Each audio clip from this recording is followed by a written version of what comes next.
Or maybe he wasn't always old Santa. He was young Santa, but then he just gets old because that's how it works. That is how aging works, yes. That's how aging works. Tell me I'm wrong. You're wrong! I knew you were gonna say that. But it still hurts. It hurt. Yeah, it cut me deep.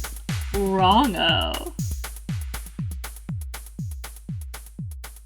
Hey everybody, welcome to Fess Up, where the Fess sisters help spice up your conversations with unique and thought-provoking questions. That's right, we're breaking the ice with a sledgehammer for the 40th time! What? Yes! What? 40? 40? That is so old. We're old women of podcasting now. Well, middle-aged women of podcasting. Mature. We're mature women. This is the voice of Amy Fess, the mature woman. This is the voice of Marissa Fess, a very mature woman. And this is the voice of Ina Fess, the mostest mature on the podcast. I believe that. I like that not only did you use bad grammar to say that, you did say on the podcast specifically, just sort of putting it out there that there are more mature Fesses than you, but not on the podcast. Well, that was an immature response. It shows that I certainly am the most mature on the podcast. This was never in question, I'm just saying. You think someone's more mature than you. Sure, there are many people in the family who are more mature than me, but neither of you are. Well, I feel quite roasted. And I'm the youngest, so it's just funny. Yeah, our maturity does go in reverse age order, doesn't it? You know who's, like, the most mature, though? Oh, like who? Not you. The Schrodinger guy. What? Ooh, where'd you get that from? This is my segue. That was the worst segue I've ever heard. Well, you know what? That's not very mature of you. Yes, it's not very mature. Yes, well, it's still more mature than either of you. That's not true anymore. That's a baseless claim at this point. You're backtracking. Your maturity is wearing off like a very thin coat of paint that's chipping. It's waning like a moon. Well, everyone knows I can only do an accent for so long. Surprised you got one at all, to be honest. It was never about the accent. It was the content of your words. But not the content of my character. Okay, Schrodinger's cat, right? What about? Well, you just don't know if it's dead or alive when it's in that box there. Ugh. I'm in a box there right now. Am I dead or alive? Well, since you're talking to me, I think that it kind of ruins the experiment. You have to shut up. Oh, fuck. And if we don't hear from Amy for like a good couple minutes, I'm going to start to think that maybe she's not alive no more. Oh, no! I mean, that's definitely the case if she stops talking for more than like 5 minutes because she's never done that before. Yeah, I've never heard of that. Even asleep, she's got to make noise. Wait, is she gone? Is she dead or alive? Is she dead or alive? Dead or alive? But here's my thing, though. Here's the thing that annoys me about the whole Schrodinger concept, okay? He's like, if you don't know, then it's both. And I'm like, that's the stupidest thing I've ever heard because I don't know why. My brain won't wrap around it being both. To me, if you don't know, then it's neither. And, like, I know that's the same thing in, like, a philosophical level. It's basically the same concept he's trying to make, but, like, there's a distinction that's important to me. If you don't know if they're dead or alive, then they're not dead or alive until you know. They're not both. Yes. It reminds me of a song I wrote for my, musical about princesses that murder. Oh, yes, we all know of this. It goes something like this. I'm everything and nothing in the same respect. Everything I think I am, I'm not when I reflect. Wrote that in the 10th grade. Wow. So I want to say that I'm alive. Amy's dead. I know, I died. I don't like Schrodinger's cat because you can just look in the box And it depends on how long the cat has been in the box, because eventually it does not matter. If you spend one day pondering it, yeah, maybe the cat is still alive. If you spend like 20 years pondering whether or not this cat is alive, that cat is so dead. Like, I'm sorry. It does not matter. It depends on the length of time this cat has been in this box, allegedly. Maybe you open it and there's no cat because the cat slipped out while you were making your coffee, talking about whether or not this cat is alive or dead. You sick fuck Schrodinger. That would be the best result. Yes. And that would prove that it was neither all along, wouldn't it? If the cat's not even there. It was neither all along. Yes. But it's not actually about that. It's about the concept of needing to be able to confirm something before you can say it's a fact. No, but the thing that bothers me, though, is by saying that it's both, it's like confirming the fact that it is both of them. You know what I mean?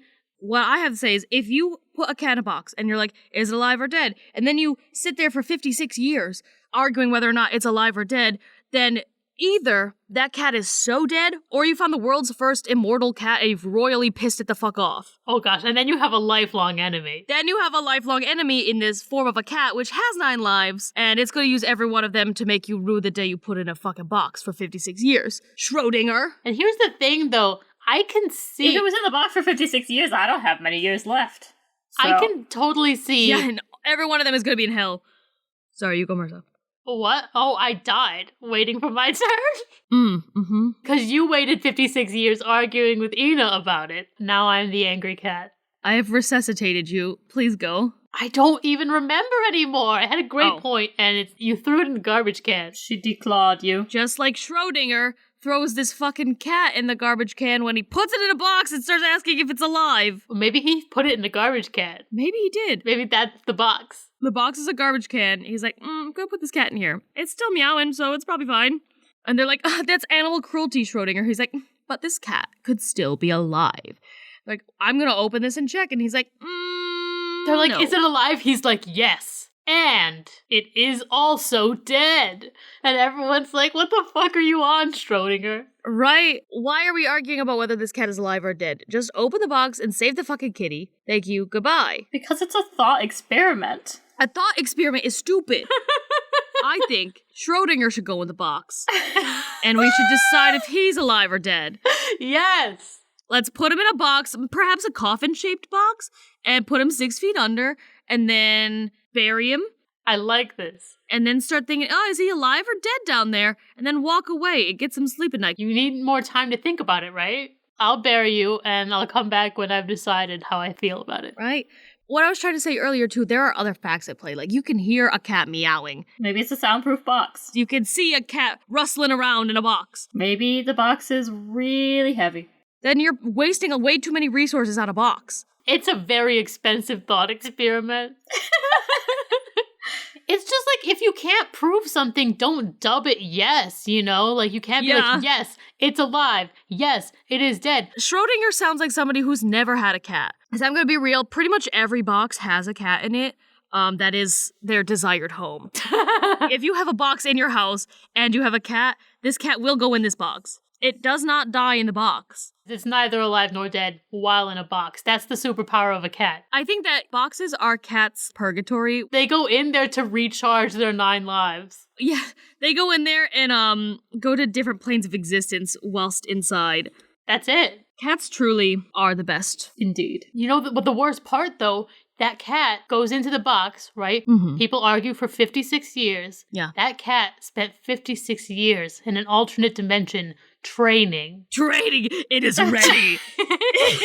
It is ready for world domination. It comes out and Cobra Kai's your ass.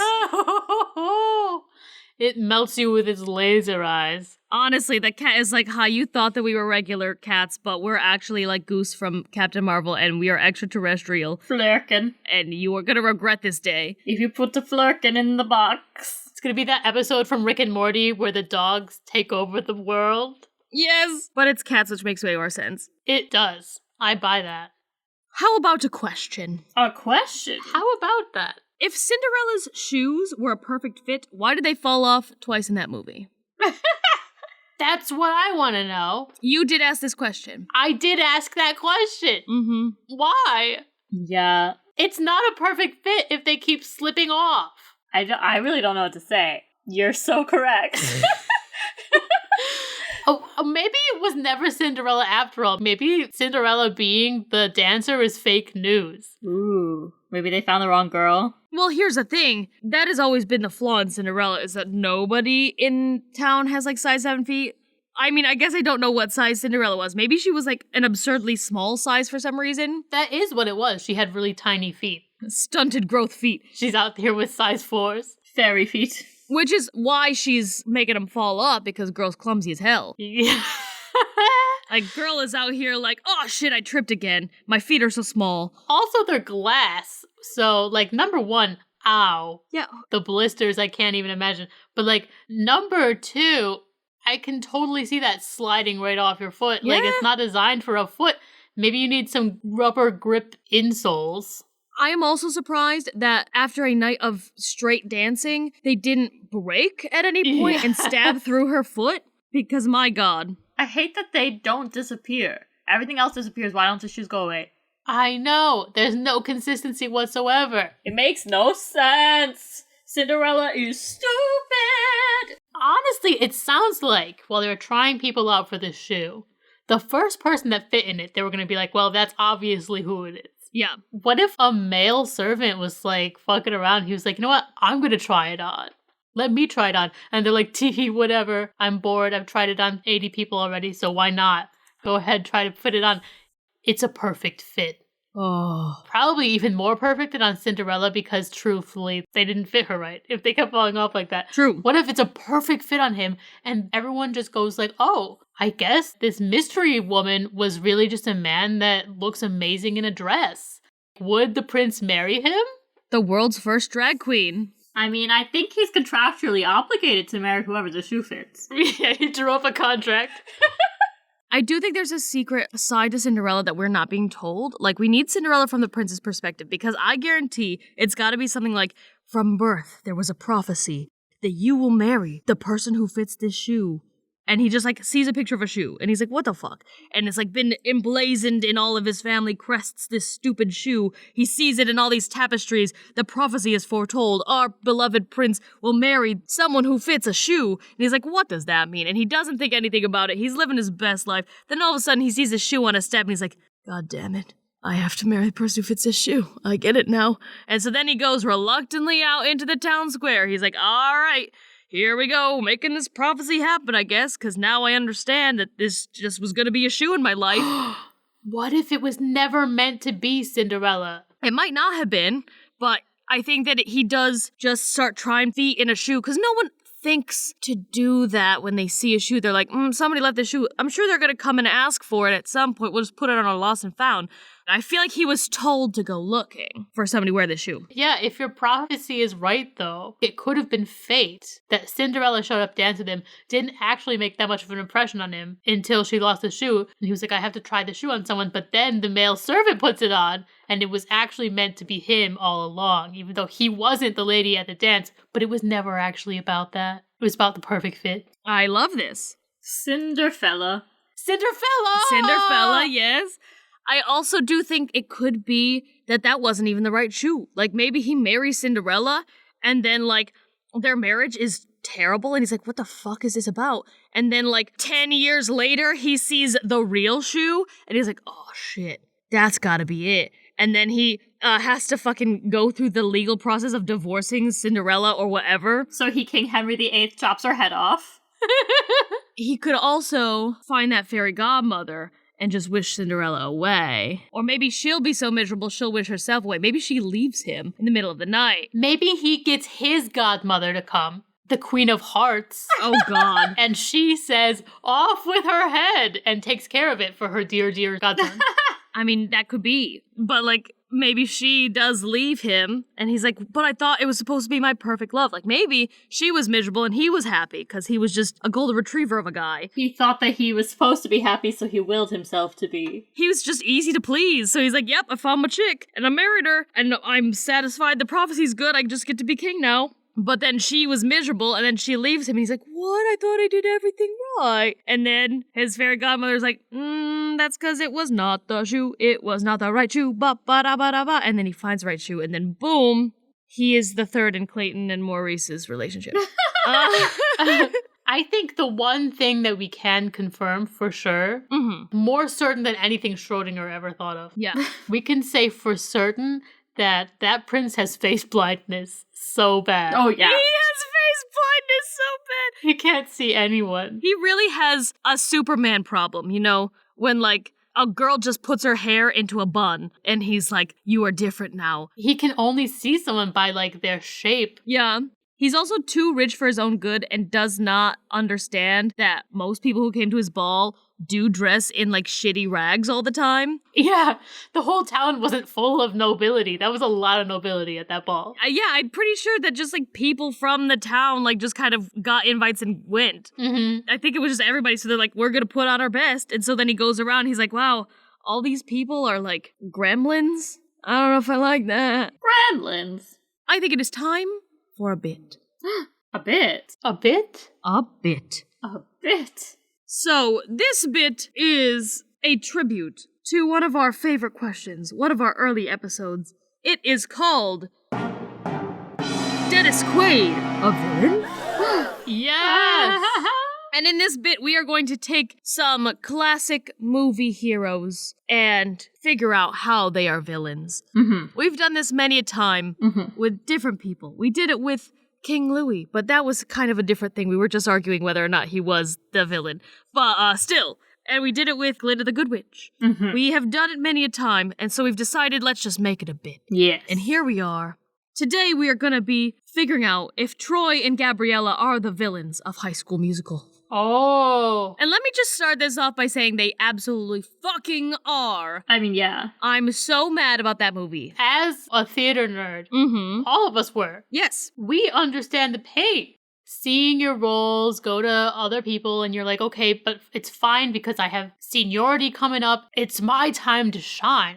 And then this random ass hoe busts in and does a mediocre job and they're like fawning over her. This is evil. Well, she was just a new kid. I'm not as mad at her as I am at Troy, who his entire career was so basketball. He was like, I am a sporty hot guy McGee. And he probably got everything he ever wanted because he was definitely popular. So he had all the friends. He got to go to all the parties. He probably got a lot of girls. And then he comes in, waltzes in out of nowhere off the street with this girl. And then they sing like a really shitty acoustic version of like a badass musical song.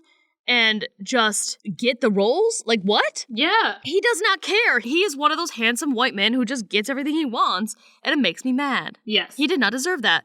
Also, can I just say, Sharpay and Ryan literally choreographed the entire audition number that they did twice. They brought in a ladder. They brought in a ladder. They wore costumes.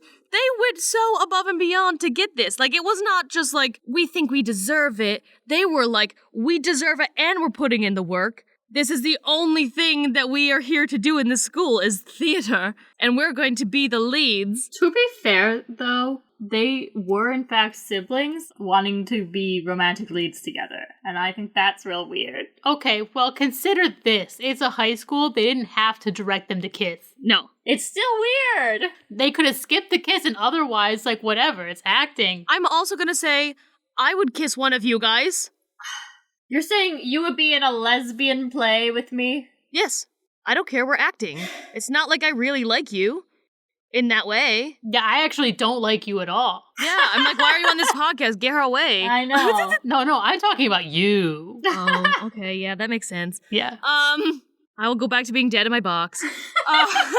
Just kidding, I can't stop talking. But it is one of those things. I've been in plays where siblings had to play, not necessarily like romantic leads together, but the one that I'm thinking of specifically is I did Edwin Drood once, and the villainous person and the like romantic interest person were siblings, and the villainous person's whole thing was he was in love with this girl.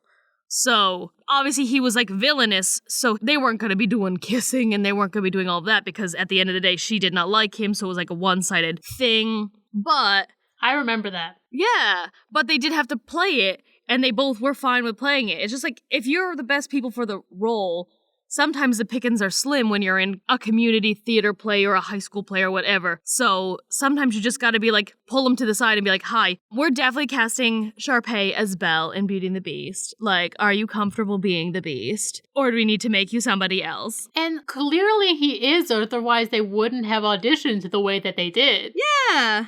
I'd like to see Troy Bolton dance really well. You know, honestly, he kind of danced a little bit during basketball, but it was like a basketball dance. It wasn't like, you can't tell me he was the best for the role. No. And I want to also add on to that. Both of us touched on this earlier. Okay, you're auditioning for a musical. That is a very specific kind of show tune. Unless you're doing like once or something, you're going to be singing a show tune in the style of a show tune. So Sharpay and Ryan show up and they're doing show tunes in the style of show tunes. And then Troy and Gabriella come in and try to gleeify these fucking songs. Like, To be fair, though, Kelsey wrote those songs, Kelsey wrote the musical, and Kelsey loved it. So it was her musical, so maybe that's how she wants it to be sung. Maybe Kelsey was like actually a big factor in the casting. yes, she was probably a big factor of the casting because she is the musical director, you're right. But if Kelsey really wanted it this one way, she should have told the directors better. Yeah. I think that it was just, she just didn't want Sharpay and Ryan because she, for some reason, hated them. Sharpay and Ryan put their heart and soul on the line on that stage. Literally. They did everything. They had so much talent and experience, and they were ready to finally have the leads. Yeah. And both Troy and Gabriella had other clubs they were more invested in. Like, honestly, they were about to miss their own musical for the other clubs. Yes, and that's what I'm saying, too. I always hated it in high school when there was a character who was also, like, on the lacrosse team or something. And they were always missing rehearsal, and they got away with it. And it's like, but lacrosse is the same every time. The rehearsal you need to learn. Yeah. Sharpay and Ryan put in so much work, and when you're casting a musical, it's less important that they are the most talented and more important that they are willing to put in the fucking work. Because you can turn somebody in like the 3 months of rehearsals or whatever, you can make somebody better, but you cannot make them have more work ethic or more attachment to the show. So if you have people coming in here, they already have something fucking choreographed. That's one less thing off your fucking plate right there. They are putting in the work. They clearly are invested in the show. Troy and Gabriella, like, tried to miss their own callback or whatever. It seems like a no-brainer casting-wise that these people who are singing lazy versions of the songs and almost not showing up and they're both invested elsewhere probably shouldn't be the leads of the musical. When you have somebody right there who's going way too ham with their own brother. Like, they're probably rehearsing at home. That's how much they're living and breathing this thing. Exactly. Troy and Gabriella are the villains confirmed. They are the villains confirmed. Also the director that cast them. Mrs. Darbus. She knows what she did, and it's unacceptable. I did play her once in a middle school version of High School Musical. Yeah, I know. And so I can confirm she is a villain. Mm-hmm. Did you play her as a villain? You have to. She is one. Exactly. She only cares about the popularity. She's coming at it from a very political standpoint. She's like, Troy and Gabriella, they're the popular kids right now. So, like, I have to cast them so we'll get more people to come.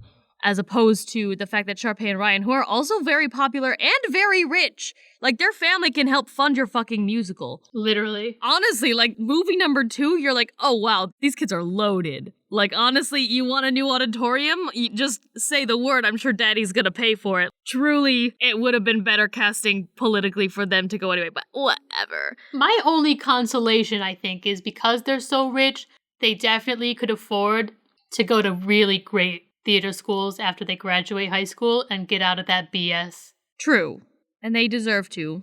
And they went on to be very successful. The end. Probably. Meanwhile, Troy and Gabriella definitely broke up again, like, we all know. It's like that classic high school couple that does ultimately, for some reason, end up getting married down the line, and you're like, why did you do this to yourselves? And then they have an unhappy marriage, and then they get divorced finally when they're, like, in their 40s. Yes. 2 kids and a dog later. But they, like, committed to the whole high school sweetheart bit for so long that they were like, well, we have to, we're high school sweethearts. Love is hard. It's like, yeah, love is hard. Love does take work, but it doesn't have to take this much work because people aren't actually this miserable with each other. You guys are making it hard. Yeah, you guys are making it harder than it should have to be. And it's because you're not branching out. So yeah, Troy and Gabriella suck. Also, Troy definitely balds early. I just have to say that. I don't see where you got that from, but I like it. Look at his face and think, what is he gonna look like in 10 years? Like hot Zac Efron. Like a zaddy. I mean, you say that, and we know that because we know how Zac Efron has aged. But think of like a popular kid at your school. Look them up on Facebook right now. What do they look like? Most of them look terrible. There's this one dude who is unrecognizable.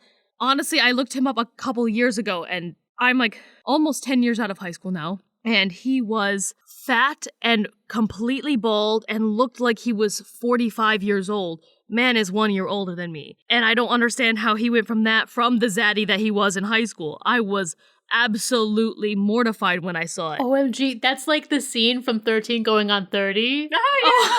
Where, she's 30 now, she's in the future, and then she gets in this cab, and the hot popular guy from school is this Jim Gaffigan gross cabbie. Yes, that's literally what happened. And I think that would be Troy's career path too. If he were not, a Hollywood movie star and he were, in fact, regular dude Troy Bolton, I think that he would have gone on to college, not ever professionally played basketball. Maybe he got to college on a basketball scholarship though, but he never will professionally play.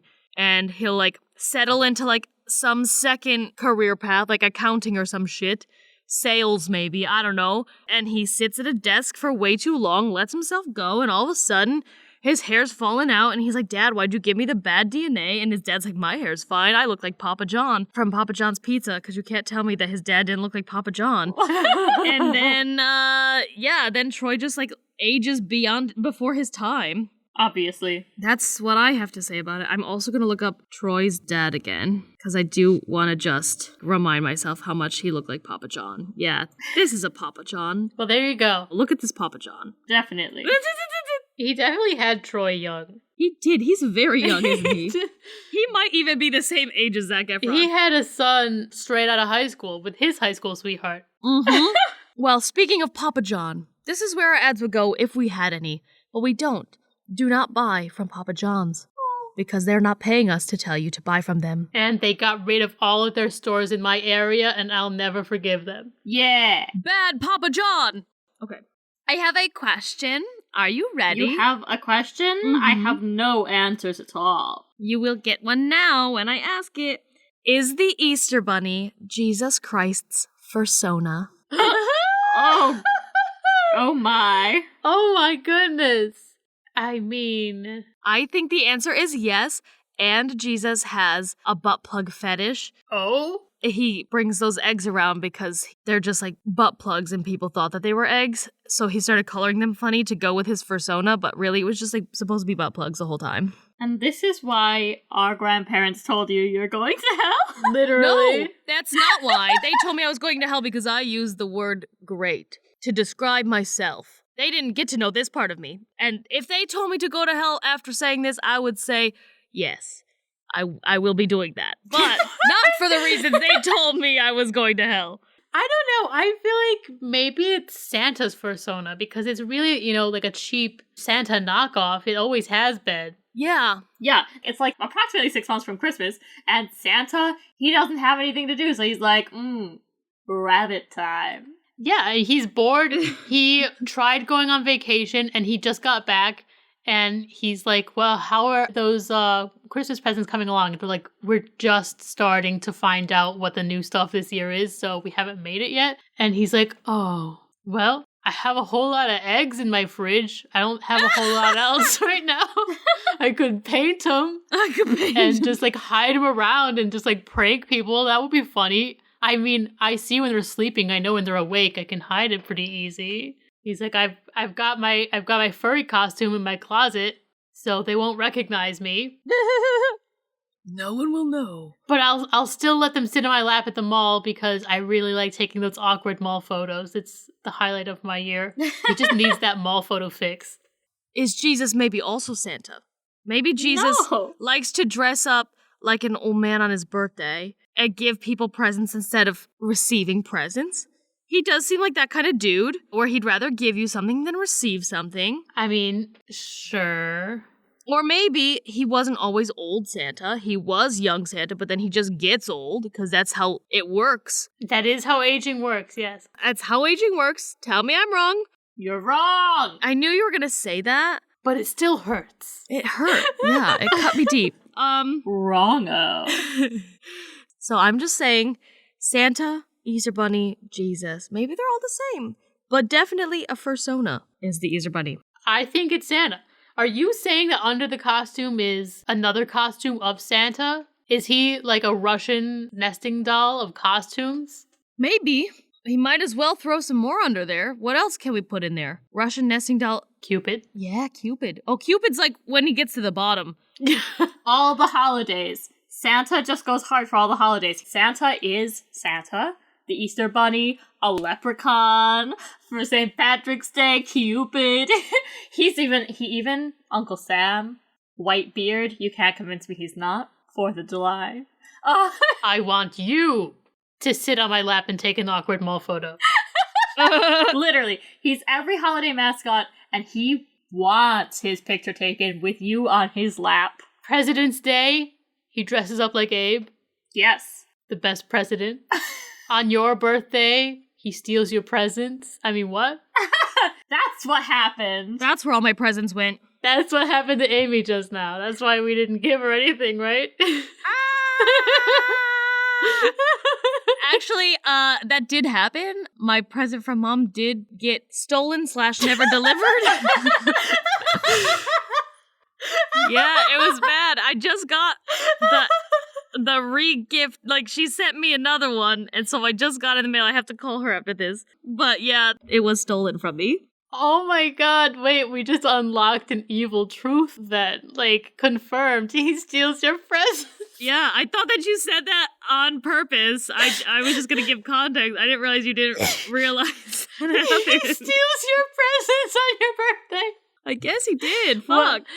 Whatever manages to squeak through is less than what you actually were supposed to get on your birthday. Yes, definitely. And then he regifts them for Christmas presents. Yeah, because he actually has no elves at all. He doesn't have a lot of a budget anymore after his wife left him. Oh no. He pays a lot in alimony, and he's just trying to save a couple of dollar bills. Yep. He'll take your present from your birthday and then give you that present back on Christmas and pretend like it was his idea.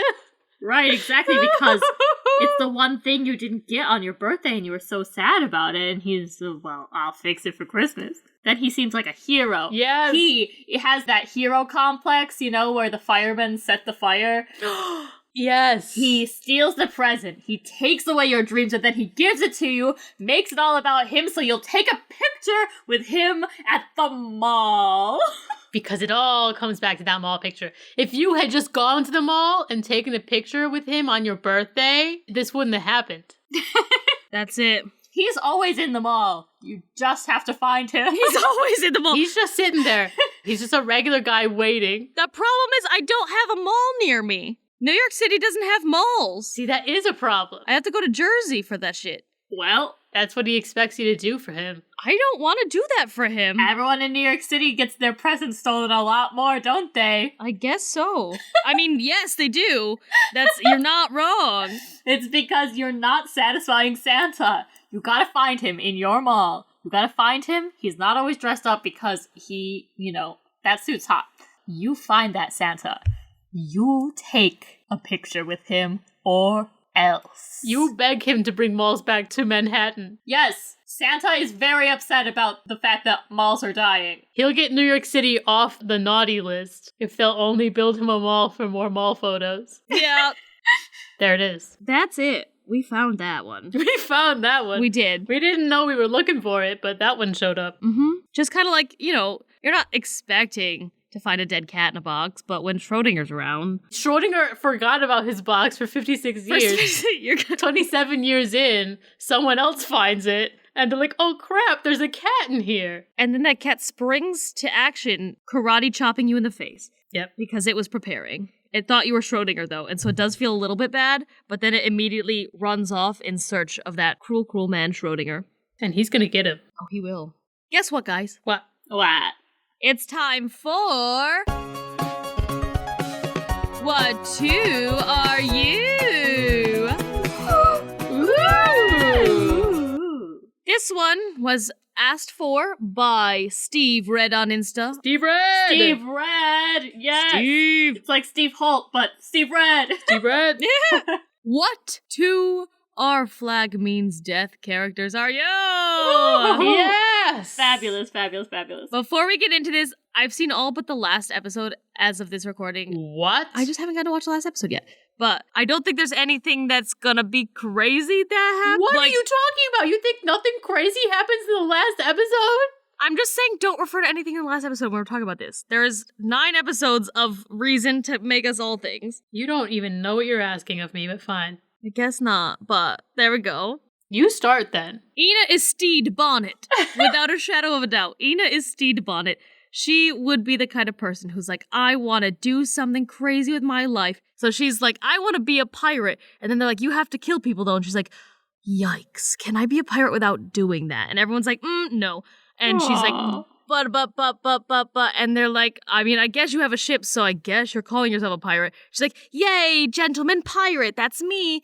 But I could see her, like, spending her money on something silly like that, and also, like, having a crew of pirates, and instead of trying to take over the sea and, like, pillage and loot and fight people everywhere they go, she's out here, like, having them all start knitting flags and doing crafts and being like, we talk out our differences instead of fighting. And so she's, like, essentially giving free therapy to these wild men at sea. She redefines the genre. Yes, absolutely. She goes out, she's like, hey, that's something I'd like to do. Then finds out that it actually is pretty evil. And she is like, you know what? Be the change you want to see in the world. We're gonna do it good. That's it. And she therapizes everyone. Yes. And Steed is a good boy, sweet potato, Yes, absolutely. who, on occasion, is a little bit dumb. And I think that it's a rare occasion, but there are occasions when Ina gets really dumb, usually when she's in one of her manic episodes. Yeah, her Una moods, as we're now calling them. Also, gay. Yes, the queerness is there. I mean, to be fair, that's everyone on this show and everyone on this podcast, but still. Everyone on this podcast, very gay. Gay. Steed, possibly bisexual. Yeah, maybe. Ina, possibly bisexual. Exactly. Mm-hmm. So, you know, that's very accurate. Also, Steed, when he's smart, he's very smart. He comes up with great plans. Yeah. He also loves to read. I would totally put a library on my ship. Absolutely. Also, I think that Ina loves a life of leisure, so if she were to make the leap to piracy, she would absolutely make sure that that ship was as comfortable for her as possible. Yes. Mhm. Yeah, that's a pretty lit ship. Honestly, they come on and make fun of it. I'm like, why are you doing this? This is the best ship ever. You're jealous, actually. I know, his corridors are amazing. Oh my god, yeah. Also, one more thing, he's a people pleaser. He always tries to do what he wants to do, but also impress other people and make them happy. Yes. I feel like that's a balance that Ina also has within herself. Mm-hmm. That is, I'm glad you mentioned that because that is absolutely right. I literally watched the first episode of that show and was like, I texted you guys immediately. I was like, Steed is Ina. I will take no notes on this. Okay, so I feel like this might be a weird thing to say. Mm-hmm. Uh-oh. I get some Jim vibes from Amy. Ooh. Interesting. Yeah. Huh. See, now, it's not a traditional Amy move It's not. Right, right. to make her the slightly silent badass. But Jim is an actor That's true. because they are committed to their bit. Mm-hmm. They're like, hey, I need to play a role in order to do what I want to do. And they do it flawlessly. No one suspects it. They go over the top, you know, with the prosthetics and the makeup. Yeah. In an era where that's like not even like much of a thing. Yeah. And Amy would, like, if she's gonna go all out, she's gonna go all out. She's gonna get all the costume bits she needs. She's gonna think through a story like being mute so she doesn't have to worry about changing her voice. Yep. She's gonna have one person in on it so that, you know, to be kind of a buffer. I think it's very Amy. Also, just like the sheer determination that they have, Yeah. they're fueled by vengeance, but Amy's fueled by ambition. Mm-hmm. But like two almost equal measure. Yeah, I would agree with that. Plus, to be honest, they're like the teeniest bit lazy, you know what I mean? In that they were like, well, I did the main thing I wanted to do, and the other people aren't even really worth my time. Yeah. And I feel like Amy is definitely the kind of person where she's like, well, I did what I really wanted, so like the rest of it's not actually that important, you know? Yeah. Also, though, I would probably cave when somebody's like, but you didn't do the rest of them. And I would be like, okay, yeah, you're probably right. Exactly. Yeah. I'm really feeling it. I also do want to say that she does kind of have a dude following her around the whole time. Yeah. That is in love with her. Absolutely in love. And that does tend to happen to me. I just have somebody following me around. Multiple, usually. Probably multiple. You're like the Pied Piper of like sad little love puppies. I guess so. I don't really know why, but I am. It seems to be a Fess trait, but you've definitely got that happening. It is a Fess trait. Yeah. The reason is because of that confidence that you and Jim share. True. Indeed. I also feel like, of us, I am probably the most willing to just be like, all right, fine, I'll live on a ship with a bunch of boys. Yes. That's definitely true. Amy's like, all right, I'll be a wrestler. Yeah, I'll be one of the boys. It's fine. Definitely. Marissa is Lucius. Oh. Gay. Yeah. I mean, that goes to be said about everyone, but gay. He's essentially like, I don't think anyone on that ship has brain cells most of the time, but he's usually got some brain cells. At least a couple. He does. Yeah. And Marissa's usually like the smartest one in most situations. And then also, you want your portrait done? Yes. Oh, yeah. Marissa is a fabulous artist. She will draw you, and she will draw you way better than you ever expected to be drawn. Absolutely. And you will be so satisfied. And she'll draw you naked, too. Yes. Why not? And she also is a writer. Yes. And, like, not that he, like, is a researcher necessarily, but, like, he's the closest to someone who figures out information that they've got on that ship. True. And Marissa is the ultimate researcher. Yes, she is. And you did say writer. She is a very good writer. Yes. Also, I know he was kind of out of his mind a bit, but there was this stubbornness when his finger got, you know, Yeah. it was ready to come off, and he was like, don't touch it. Yeah. It'll be fine. Literally. That's so Marissa. Just like, I'll just deal with it. Yes, I'll deal with my pain. And then, when it comes time to actually cut off the finger, she would do it herself in the most dramatic way possible. Oh, yes. The theatrics. Where she just comes out of nowhere and is like, and this has to go, and cuts off her own finger and passes out. And I was like, wow, that was like a really good stunt that you did. And they find out the next day, oh no, that was real. That's for real. Oh no. But the reason they weren't sure that it was real is because clearly his flair for the dramatic Yes. has been shown before. They've seen it. Yes. So they're like, it's in character. Absolutely. I can see him having planned that out. And Marissa has that flair for the dramatic. Yeah. Yes. I like that. I love it. We are on to round number 2. And I wanted to say that Marissa, we're going to just go back to Marissa's, I guess. I think Marissa is Spanish Jackie. Yes! I'm honored. She, of all of us, is the most likely to have multiple husbands. She does joke about having multiple husbands when she has multiple celebrity crushes. So this has happened before. And she is definitely like badass, authoritative bitch who's got this big, intimidating reputation to her. And that is Spanish Jackie. Mm-hmm. She runs a whole bar, is like calling the shots, kind of runs that whole town, honestly. Yes. And she has a jar of noses because when she gets mad at someone, she decides to shave off their nose and put it in her jar. And Marissa does that with her poop curses. I will curse you. She will curse you with the poop. She is vengeful, but she's not stupid about it. Like, Spanish Jackie literally, like, lured Jim into a trap where she's like, I knew that if I put a really low price point, you'd come and find me and blah, blah, blah, and be offended because I know your deepest shit because I can read you like a book. And Marissa's very intuitive like that and would find the perfect punishment for the crime. Mm-hmm. Also, I do feel like you have big Leslie Jones energy sometimes. That is the nicest thing anyone's ever said to me. You're welcome. Also, just like Spanish Jackie, you are not Spanish. Yeah. True. Well, I was gonna say that Ina is Mr. Buttons. Is he the bird guy? Yes. Yes. Yes, he's the bird guy. Yes. Got that Scottish accent. That was a very bad Scottish accent, but so he is the bird guy, and the bird, in Ina's case, is the cat Percy.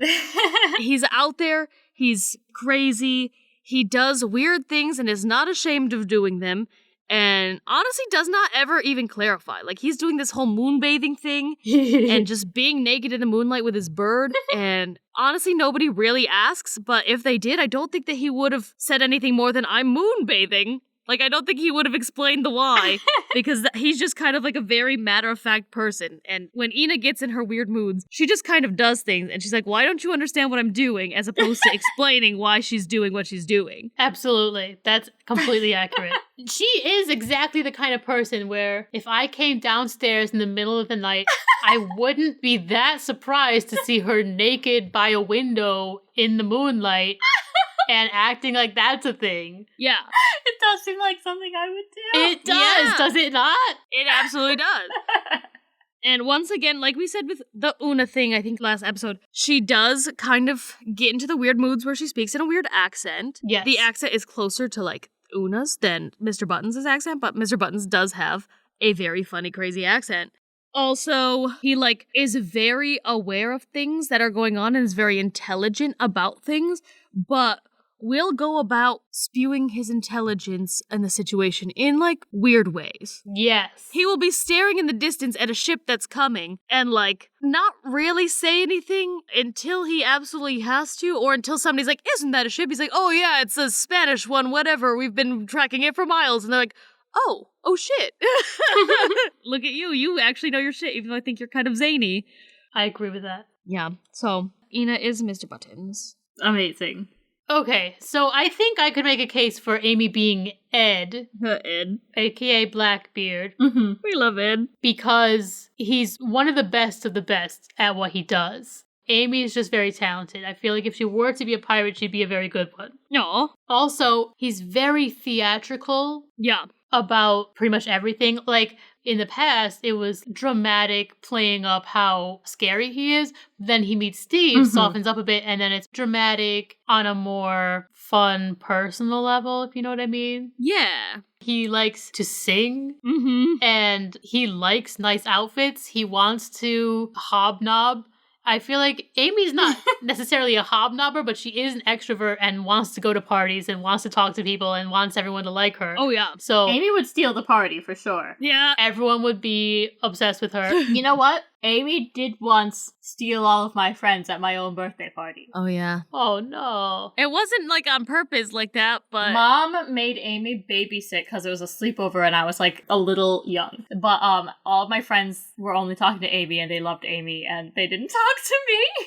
Sad. Oh, no. Oh, man. Look what you've done. I know the exact party you're talking about, too. Yes, you do. Anyway, another thing, Ed has this really scary temper.